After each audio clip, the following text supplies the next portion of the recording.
Bonjour, mesdames, messieurs, chers sociétaires.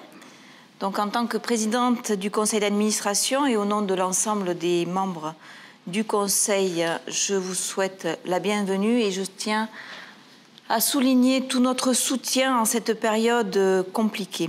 Nous vivons actuellement une crise sanitaire mondiale, inédite. Nos quotidiens sont souvent bouleversés, nos familles, nos proches sont parfois touchés. 2020 a été une année marquée par une crise sans précédent qui a donné tout son sens à notre modèle coopératif de notre entreprise. La Banque Populaire Occitane s'est mobilisée pour accompagner ses clients, qu'ils soient particuliers, professionnels, entreprises ou institutionnels. Les collaborateurs ont fait preuve d'une agilité et d'une adaptabilité phénoménales. Je tiens à les en remercier en notre nom à tous. Ils ont, dans l'urgence, mis en œuvre de nouveaux modèles relationnels avec leurs clients, des prises de rendez-vous à distance, des entretiens en visioconférence, report d'échéance, production de prêts garantis par l'État, des nouveaux produits, des nouveaux moyens de communication. Ils se sont adaptés pour que les fonctions puissent être en œuvre au sein de l'entreprise, et cela parfois avec du travail à distance. Ils ont soutenu avec succès l'économie locale, qui était en souffrance. Le bilan de l'année 2020 témoigne également de l'engagement et des valeurs d'Occitane sur son territoire. Les embauches ont été maintenues.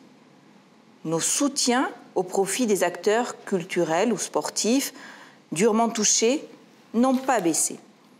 Notre fondation d'entreprise s'est mobilisée et adaptée pour sélectionner et accompagner de nombreux projets de solidarité. Nous avons la conviction que la solidarité est essentielle face à la crise. C'est une des valeurs fondamentales de notre modèle coopératif. Toutefois, la santé de tous est aujourd'hui la priorité. Les rassemblements collectifs sont interdits pour des motifs sanitaires, conformément au décret numéro 2020-1310 du 29 octobre 2020 prescrivant les mesures générales nécessaires pour faire face à l'épidémie de Covid-19 dans le cadre de l'état d'urgence sanitaire. C'est pourquoi, en conformité avec l'ordonnance numéro 2020-321 du 25 mars 2020, prorogée par décret numéro 2021-255 du 9 mars 2021, des restrictions de déplacement et du respect du principe d'égalité entre les sociétaires, moi-même, avec le directeur général, agissant sur délégation du conseil d'administration de la Banque Populaire Occitane, avons décidé, au vu des considérations de droit et de fait évoquées ci-dessus, de tenir exceptionnellement l'Assemblée générale ordinaire, initialement convoquée le 28 avril en son siège social au 3343 avenue Georges Pompidou, à Balma, hors la présence physique des sociétaires et des personnes autres ayant droit d'y assister.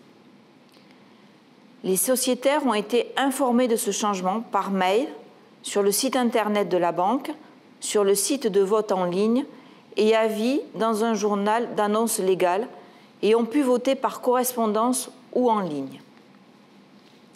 Je tiens ainsi à remercier chaleureusement les sociétaires qui ont pris part au vote, ce qui témoigne de l'intérêt qu'ils portent à la vie de notre banque.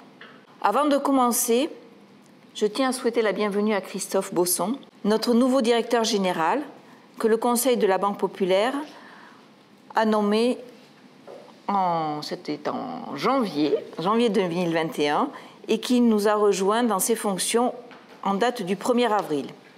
Il succède à Alain Condaminas, qui a fait le choix de mettre fin à sa carrière professionnelle après 20 ans passés à la direction générale de l'entreprise. Christophe, pour avoir occupé plusieurs fonctions par le passé au sein des banques populaires, connaît particulièrement bien notre modèle.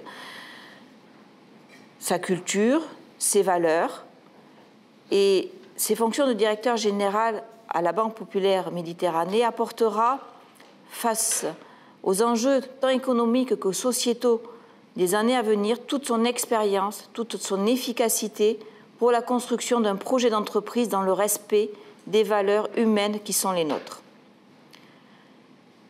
Je tiens à remercier en cette Assemblée générale le travail accompli par Alain Condaminas, qui a réussi avec ses équipes 2 fusions successives et qui a organisé tout au long de ces années l'entreprise qui montre dans ces moments de crise que nous traversons toute son efficacité et tout son bon sens pour une pleine réussite.